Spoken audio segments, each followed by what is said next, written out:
Hi, I'm Aldin of the SeAHABS Dev Team, and today I'll teach you how to access the SeAHABS Viewer using a QR code and a QR code and barcode scanner.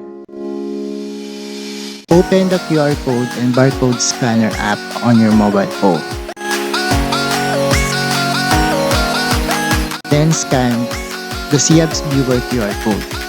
Then on the pop-up screen, click Open.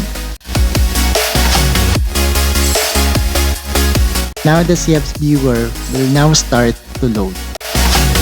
Please wait for it to load completely.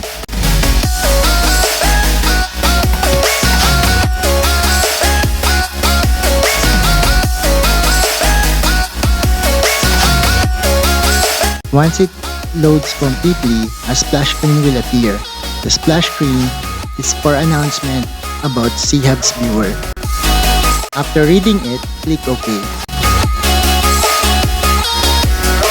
Now you can navigate and explore your SeAHABS Viewer.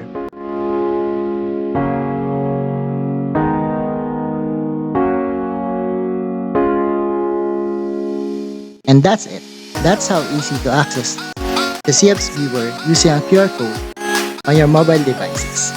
If you have any questions or clarifications, feel free to post on our Stream tab or our Freedom wall. And don't forget to navigate, explore, and share the SeAHABS Viewer. See you in our next session.